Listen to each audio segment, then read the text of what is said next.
Meus amigos, tudo bem? Olha só, pessoal, olhe para cá, tranquilo. A prova de Direito Constitucional foi uma prova, eu posso dizer, razoável, né? Não foi uma prova tão fácil, também não foi uma prova tão difícil. Tinha algumas jurisprudências do Supremo, algumas jurisprudências do Supremo Tribunal Federal, mas é uma prova que eu posso dizer assim, 0 a 10, nível de dificuldade, vou colocar aí 7, beleza? 7,5. Uma prova razoavelmente tranquila. Falamos muita coisa em sala de aula, algumas coisas realmente era a título de memorização das competências lá do artigo 20, 21, 22, 23, 24 da Constituição Federal, que exigia a leitura do candidato, não é isso? A literalidade do texto. Mais uma vez, como eu falei, a literalidade do texto constitucional presente numa prova CESP. Então, sem mais delongas, vamos corrigir essa prova. Eu espero que você tenha se dado bem aí na prova de Direito Constitucional. Olha lá, olha o que diz a primeira questão. Olha só, pessoal. Tá travando aqui, a gente vai abrir. Vamos lá. Olha só um segundo, vamos lá. Aí, concurso agente, não é isso? Agente de polícia legislativa da Câmara dos Deputados. Princípios fundamentais e direitos e garantias fundamentais. Tá na ordem da tua prova aí, olha o que diz a questão 33, né? Na tua prova aí é a questão 33, olha o que fala.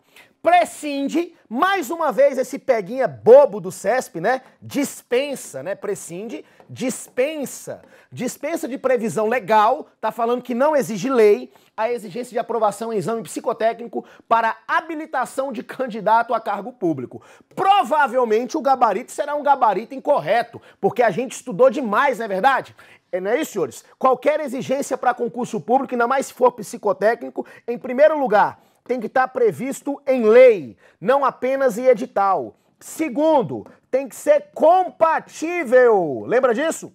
Compatível com a natureza do cargo, com o cargo a ser exercido. E se é psicotécnico, tem mais 2 requisitos, não é? Não é isso? Tem que ser baseado em critérios objetivos e científicos e é necessário o reexame administrativo. Ele está falando que dispensa a previsão legal. Nem preciso falar muita coisa, provavelmente o gabarito da questão será incorreto. É imprescindível de previsão legal. Quando eu falo dispensa de previsão legal, portanto, provavelmente a questão 33 aí de prescinde é uma questão incorreta. Tranquilo? Achou aí? Próxima questão.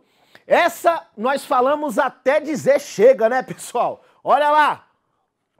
Os direitos e garantias individuais previstos na CF têm caráter absoluto. Eu até brincava, né? Caiu absoluto, você grife na sua prova. Claro que nós sabemos que os direitos são o quê? É a questão da relatividade dos direitos fundamentais. Os direitos fundamentais são relativos. Os direitos fundamentais não são absolutos. Então, meu amigo, o direito à vida, um direito a uma garantia individual. O direito à vida é um direito absoluto? Não, não é um direito absoluto. A propriedade também não é um direito absoluto. A sua liberdade não é um direito absoluto. Provavelmente a questão 34, grave aí, ó, tá na sua sequência de prova, cuidado com a sua sequência de prova. Provavelmente a questão 34 é uma questão errada, porque os direitos não são absolutos. Os direitos são relativos. Relatividade dos direitos fundamentais, hein? Cuidado com isso. Tranquilo, pessoal? Sem muita dificuldade, não é verdade? Até aqui?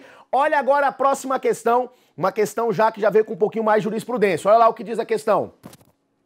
Se um servidor público federal incorporar ao seu patrimônio, meus caros, cuidado, aquilo que já foi incorporado ao seu patrimônio de forma lícita, não é isso? Certa vantagem pessoal e posteriormente uma lei ordinária revogar a regra que previa tal incorporação, de modo que o servidor não mais faça jus à vantagem, tal lei nesse caso será inconstitucional. Aqui nós estamos falando, senhores, que a lei, né, olha aí, ó, olha a sua Constituição Federal, tá pedindo o texto constitucional, olha o artigo 5º, direitos e garantias individuais, inciso 36 da Constituição Federal. A lei não prejudicará o direito adquirido, o ato jurídico perfeito, nem a coisa julgada. A questão, senhores, fala de direito adquirido. O direito adquirido é aquele que já se incorporou ao patrimônio jurídico de uma pessoa, beleza? Se um servidor federal já incorporou ao seu patrimônio de forma lícita uma vantagem pessoal, é um direito adquirido, não é mera expectativa de direito. Então, nós falamos demais lá no estudo de segurança jurídica, né? Falamos muito. Nesse caso, a lei realmente será inconstitucional. Provavelmente a questão 35 será uma questão correta. Por que, Júnior, você está falando provavelmente? Que eu não sei, né? Tem até uma piada aqui entre os professores, né? Bunda de neném e cabeça de examinador do CESP, a gente não sabe o que vai sair, não é verdade? Então aqui, não é isso? A gente tem, provavelmente, né, tudo indica que a questão será uma questão correta, porque nós estamos falando do Instituto do Direito Adquirido, e o artigo 5º 36 estabelece a lei, o legislador, uma lei aqui, ó, a lei inconstitucional, ela não pode prejudicar um direito adquirido. E se um servidor público incorporar ao seu patrimônio de forma lícita certa vantagem pessoal e posteriormente uma lei ordinária revogar a regra que previa tal incorporação, de tal modo que o servidor não mais faça jus à vantagem, tal lei será inconstitucional. Provavelmente gabarito será um gabarito correto, beleza? Certa, verdadeira, procedente à questão 35. Aí cuidado com a tua ordem, com a tua sequência de prova. Próxima questão, questão 36. Olha o que diz a questão 36. Olha lá, hein? Cuidado, 36. Se um casal formado por um cidadão argentino e uma mãe canadense for contratado pela República do Uruguai. Opa, peraí. Ele foi contratado pela República do Uruguai. O cidadão é argentino, a mãe é canadense e foi contratada pela República do Uruguai para prestar serviço em representação consular desse país no Brasil. E durante a prestação desses serviços, tiveram um filho em território brasileiro. Tal filho será brasileiro nato. Vamos lá, interpretando a questão. O casal o pai argentino, a mãe canadense e eles foram contratados pela República do Uruguai para prestar serviço em representação consular desse país no Brasil, beleza? E durante a prestação do serviço teve um filho em território brasileiro, a questão afirma que essa criança que nasceu aqui é brasileiro nato. Olha o que diz o artigo 12, literalidade do texto. São brasileiros, inciso 1, natos. Letra A, os nascidos na República Federativa do Brasil, ainda que de pais estrangeiros. Os pais aqui são estrangeiros, desde que estes não estejam a serviço de seu país. Como eles estão a serviço do Uruguai, eles não estão a serviço do seu país de origem. Tanto é verdade que ele é argentino e a mãe dele é canadense. Neste caso, eu acredito, né, já temos até algumas divergências aqui, mas eu acredito que o gabarito dessa questão está aqui na literalidade do texto constitucional do artigo 12, inciso 1, letra A. Aqui essa questão será uma questão verdadeira, porque os pais não estão a serviço do seu país. Não é nem a Argentina, não é nem o Canadá. Eles estão a serviço aqui, ó, contratados pela República do Uruguai. Provavelmente essa questão 36 será uma questão correta, verdadeira, procedente, certa questão. Tranquilo? Próxima questão aí. 31. 31 na sua sequência aí, beleza, pessoal? Na sua sequência é a 31. Considere, na sequência da prova que nós estamos resolvendo aqui, né? Considere que determinado governador de estado esteja em seu primeiro mandato eletivo, de 2011 até 2014, e pretende candidatar-se à reeleição para o mandato 2015-2018. Considere ainda que em 2012, ele e sua esposa tenham rompido o vínculo conjugal, beleza? Rompido o vínculo, tranquilo. Nessa situação hipotética, caso seja confirmada a candidatura à reeleição, a ex-esposa não poderá candidatar-se no ano de 2014 ao cargo de deputado estadual, no estado que seu ex-esposo é governador. Meus caros, a literalidade da súmula vinculante número 18, olha o que diz o Supremo: a dissolução da sociedade ou do vínculo conjugal no curso do mandato não afasta a inelegibilidade prevista no parágrafo 7º, que é a inelegibilidade pelo parentesco. Olha pra mim, ó. Lá vai falar bem assim no parágrafo 7º. São inelegíveis no território de jurisdição. Dá errado, né? Seria circunscrição.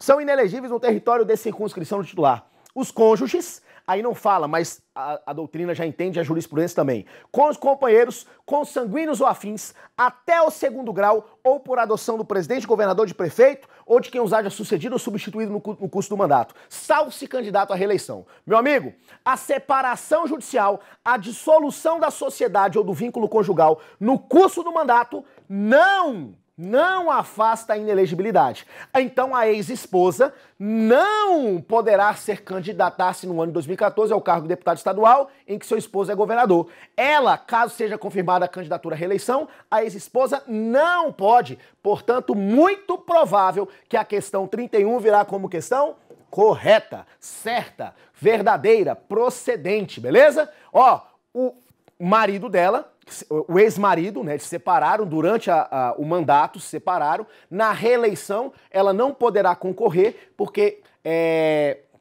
não afasta a inelegibilidade para a eleição imediatamente subsequente, beleza? Inelegibilidade prevê o artigo 3 da Constituição Federal. A dissolução da sociedade ou do vínculo conjugal no curso do mandato não afasta a inelegibilidade para a eleição imediatamente subsequente. Por isso que essa questão provavelmente estará como correta. Questão 31 talvez será certa aí na tua prova. Tranquilo? Próxima questão, 32. Olha lá. É compatível com a Constituição Federal a criação por Estado-membro de órgão de controle administrativo do Poder Judiciário com a participação de representantes de todos os 6 poderes? Senhores, essa questão é súmula. Foi um caso em um Estado queria criar um órgão administrativo do Poder Judiciário e o Supremo julgou inconstitucional. Inclusive é a súmula 649. É inconstitucional a criação por Constituição Estadual de órgão de controle administrativo do Poder Judiciário, do qual participe representantes de outros poderes ou entidades. Então é compatível com a Constituição a criação por Estado-membro de órgão de controle? Provavelmente a questão será uma questão incorreta. Cuidado aí na ordem. Questão 32. Provavelmente a questão 32 será uma questão incorreta, beleza? Falsa questão. Falsa questão. Olha lá. Organização do Estado. Né? A parte agora de organização do Estado. Olha a questão 40. Será constitucional uma lei estadual que obriga a instalação de cinto de segurança em transporte coletivo? De jeito nenhum. Ação direta de inconstitucionalidade 874, ajuizada pela Confederação Nacional do Transporte, CNT, que declarou o Supremo, inconstitucional uma lei baiana que obrigava a instalação de cinto de segurança em veículos de transporte coletivo. Primeiro lugar, senhores, é competência privativa, não é isso? É competência privativa da União legislar sobre trânsito e transporte. Portanto, essa lei estadual realmente é inconstitucional. Por isso que aqui está a questão falando que está constitucional, provavelmente essa questão 40 terá o gabarito como um gabarito incorreto. Errada a questão 40. Cuidado, hein? Tranquilo até aqui? Beleza? Ó pra cá. Sem muita dificuldade, né, pessoal? Até aqui. Muita jurisprudência, mas muita lógica, né? Artigo 22, compete privativamente à União legislar. Artigo 22, transporte. E o Supremo já falou, né? Inclusive nós comentamos essa questão em prova, em sala de aula, em lista de exercício, né? Essa questão já caiu em prova mais de uma vez. Caiu no concurso de procurador, essa questão aqui que nós acabamos de ler, a questão 40. Tranquilo? Olha só como é que o CEF está fazendo. Concurso nível médio, prova de 2009 de procurador. A prova de ontem de procurador é a prova hoje nível médio, beleza? A prova de ontem da magistratura será a prova de amanhã de pedreiro. Não tem mais brincadeira, né, pessoal? Não tem mais brincadeira, não, né? As bancas... Ah, Júnior, eu já sei o sócio de Vaplu, né? Isso não cai mais em concurso há muito tempo, né, pessoal? Não é isso? Para passar em concurso tem que saber e saber muito. Meus amigos estão ali corrigindo a prova de gramática e falaram para mim que o diabo se manifestou lá. Foi um negócio pesadíssimo, né? Prova difícil. Todas as provas complicadas, não é isso mesmo? Hoje só passa em concurso público. Quem estuda, estuda muito, não é isso? Vamos lá? Olha a próxima questão aqui, ó. Olha lá. Questão 41, na tua ordem. Né? A 40 que nós falamos aqui agora, provavelmente o gabarito será incorreto, porque é inconstitucional e não constitucional. 41. Conforme dispositivo da Constituição, problema essa questão. Problema. As terras ocupadas em passado remoto, grave isso aqui, hein? As terras ocupadas em passado remoto por população indígena são bens da União. As terras ocupadas em passado remoto, beleza? Em passado remoto, são bens da União. Senhores, ele está pedindo o dispositivo da Constituição. Tranquilo. Dispositivo da Constituição, o artigo 20, você leu muitas vezes, são bens da União. Inciso 11. As terras tradicionalmente ocupadas pelos índios. Pela literalidade do texto, eu posso falar, né? As terras ocupadas, né? Ocupadas por população indígena são bens da União. O problema foi esse passado remoto. Aí eu vou te falar a discussão. O Supremo Tribunal Federal editou uma súmula 650 e ela tem o seguinte teor. Os incisos 1 e 11 do artigo 20, que é o que nós acabamos de ler aqui, ó, as terras tradicionalmente ocupadas pelos índios, não alcançam as terras de aldeamentos extintos. Eu vou até grifar. Aqui, a jurisprudência fala de aldeamento extinto. Aldeamento extinto. Beleza? Ainda que ocupados por indígenas em passado remoto. Tá falando que não é bem da União. Como a questão fala de passado remoto, né, tá aqui na jurisprudência, mas não fala de aldeamento extinto, beleza? Eu vou marcar a questão 41, cuidado com a sequência, a que fala aí das populações indígenas, como questão correta, beleza? Conforme o dispositivo, as terras ocupadas em passado remoto por população indígena são bens da União, porque o artigo 20 está pedindo o dispositivo da Constituição e o artigo 20 diz o seguinte, são bens da União as terras tradicionalmente ocupadas pelos índios. Tranquilo? Beleza? Então, vou marcar a questão 41 como questão correta. E mais, né? Nós estamos aqui, ó, na prova, é uma questão de lógica. A prova está cobrando organização do Estado. Dentro de organização do Estado, nós temos lá o artigo 20 da Constituição. Tem que ter muito cuidado com o enunciado, né? O CESP gosta muito disso. Portanto, muito provável que essa questão terá como gabarito questão certa. Próxima questão, a 37. Cuidado na ordem aí, beleza? Olha lá. Na ordem da prova que nós já estamos resolvendo aí. De acordo com a Constituição Federal, a lei estadual não pode criar cargos em comissão com atribuição meramente técnicas, beleza? De acordo com a Constituição, está pedindo a Constituição, organização do Estado, uma lei, não pode criar cargo em comissão com atribuição meramente técnica, meramente técnicas. Eu vou marcar como correta essa questão em razão do artigo 40, inciso 5. Olha o que diz aí.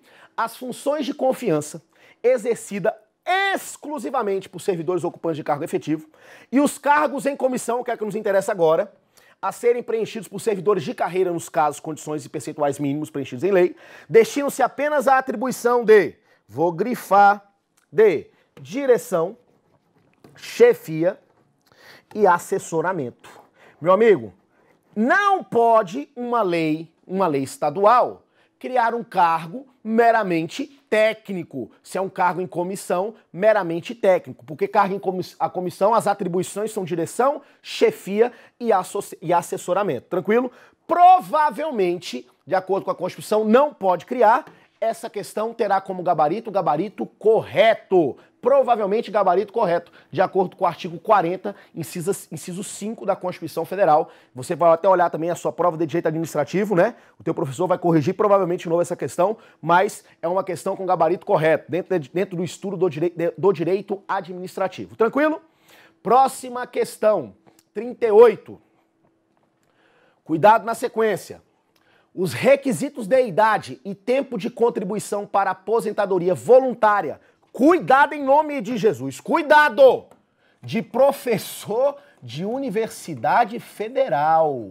Ó, os requisitos de idade, de tempo de contribuição para aposentadoria voluntária de professor de universidade federal que nunca exerceu qualquer outra atividade laboral deve ser reduzido em 5 anos. Olha o que diz o artigo 40, parágrafo 5º. Os requisitos de idade e de tempo de contribuição serão reduzidos em 5 anos. Isso aqui é uma matéria de direito administrativo. Em relação ao disposto da administração pública, né? Em relação ao disposto no parágrafo 1º, 3A, para professor que comprove, cuidado, exclusivamente tempo de efetivo exercício das funções de magistério vou grifar, na educação infantil e no ensino fundamental médio. Beleza? Educação infantil e no ensino fundamental médio. Provavelmente o gabarito dessa questão aqui, ó, tá falando de professor universitário que nunca exerceu os requisitos de idade de contribuição para a aposentadoria voluntária de professor de universidade federal que nunca exerceu qualquer atividade laboral devem ser reduzidos 5 anos. Provavelmente o gabarito será um gabarito incorreto, questão errada, porque tá pedindo lá a literalidade do texto, né, da administração pública, né, da organização do Estado. Provavelmente a questão está errada. Tranquilo? Próxima, 39, cuidado com a ordem. Lei distrital, que submeta as desapropriações no âmbito do Distrito Federal à aprovação prévia na CLDF, será inconstitucional. O Supremo já julgou, pois além de violar o princípio da separação dos poderes, invadirá a competência legislativa da União. Invadirá competência legislativa da União. Tá certo. O artigo 22, lá inciso 2, fala que compete privativamente à União legislar sobre desapropriação. Não pode o Distrito Federal legislar sobre desapropriação. Então uma lei distrital que submeta a desapropriação, realmente, ali ó, isso aqui já caiu em prova de procurador, além de violar o princípio da separação dos poderes, que viola, né, independência dos poderes, está invadindo a competência da União. Artigo 22, inciso 2. Provavelmente essa questão está correta, verdadeira. A questão 39 será uma questão certa, beleza? Próxima questão, organização dos poderes, né? Muitas questões é direito constitucional, não é verdade, pessoal? Tranquilo? Olha lá, hein? Questão polêmica. Se cometer, questão 45, hein? Cuidado com a sequência. Se cometer algum crime comum referente ao exercício da função, o presidente da República será processado e julgado pelo STF. Até aqui. Lembra disso? Ó pra cá. Falamos demais da conta disso, não falamos? O presidente da República ele pode cometer duas espécies de crime. Crime comum, crime de responsabilidade. Por crime comum, julgado no Supremo. Por crime de responsabilidade, julgado no Senado, após o juízo de admissibilidade da Câmara. Mas a questão aqui está cobrando a literalidade do texto, que é o artigo 86 da Constituição. Olha o que fala aqui. Ficando suspensos de suas funções a partir da instauração do processo. Meus caros, o grande problema é que o artigo 86 ele traz dois verbos. Olha o que diz o artigo 86. O presidente ficará suspenso, tá pedindo isso, das suas funções. Primeiro, nas infrações penais comuns, que é o que está pedindo a questão. Nas infrações penais comuns, se recebida denúncia ou queixa. Aqui fala de recebimento de denúncia ou queixa. E nos crimes de responsabilidade fala de instauração. Então é receber e instaurar o processo pelo Senado Federal. Aqui está falando que é após aqui, ó, a partir da instauração do processo. Meus caros, não, é a partir do recebimento da denúncia ou da queixa. Aí muita gente fala bem assim, Júnior, olha pra cá. Se recebeu denúncia ou queixa, já instaurou o processo criminal no Supremo. Não, não quer dizer, porque se receber denúncia ou queixa tem que fazer a citação do réu, não é verdade? Então, cuidado, vai se tornar réu, né? Então ali é receber denúncia ou queixa e não instaurar o processo contra o presidente. Portanto, eu acredito, conforme com a literalidade do texto constitucional, crime comum é receber denúncia ou queixa. Responsabilidade é instaurar o processo. Ele vai ficar suspenso das suas funções se receber denúncia ou queixa e se instaurar responsabilidade no Senado. Como ele está falando de crime comum, tá aqui, ó, infrações penais comuns, crime comum, provavelmente eu acredito que essa questão terá como gabarito incorreto. Pura maldade, uma questão com maldade, sangue no olho do examinador, hein? Sangue no olho, né? Lembrando que o prazo é por até 180 dias, ele fica afastado. Mas o verbo, ele utilizou o verbo incorreto, tranquilo? Verbo incorreto. Ele colocou instaurar o processo em crime comum. E em crime comum não é instaurar, em crime comum é receber, tranquilo? Acredito que ele vai cobrar a literalidade do texto constitucional, provavelmente o gabarito da questão 45 será incorreto. 46. A Constituição conferiu... 46, cuidado com a ordem.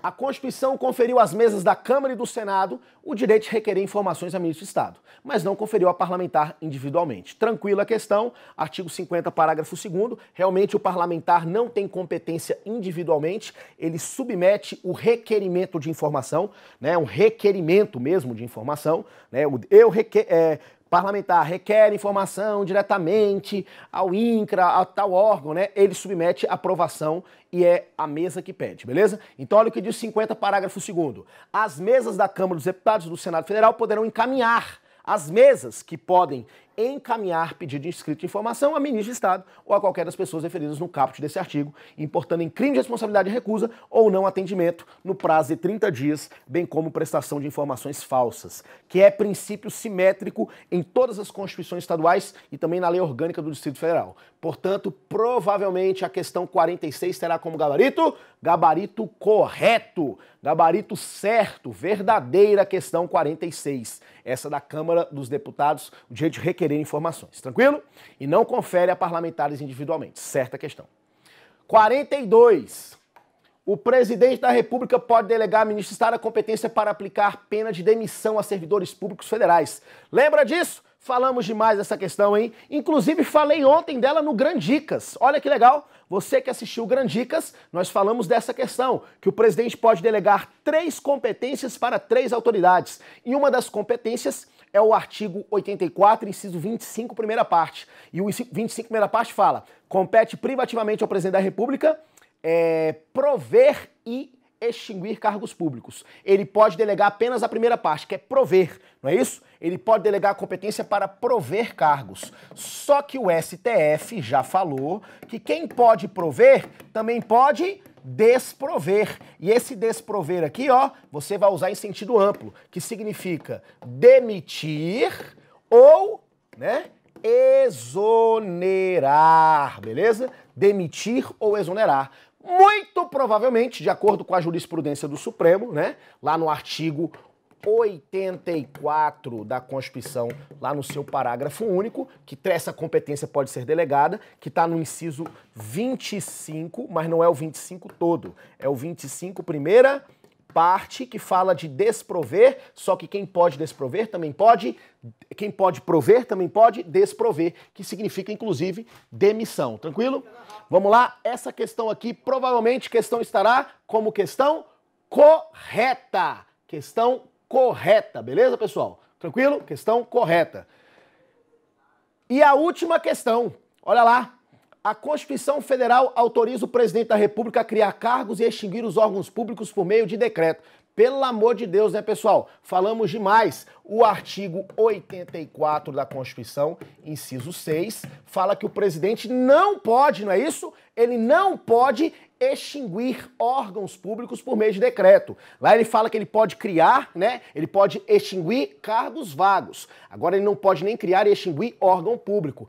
Provavelmente a questão 43, muito provavelmente, é uma questão que terá como gabarito incorreto, beleza? Gabarito incorreto. E a última.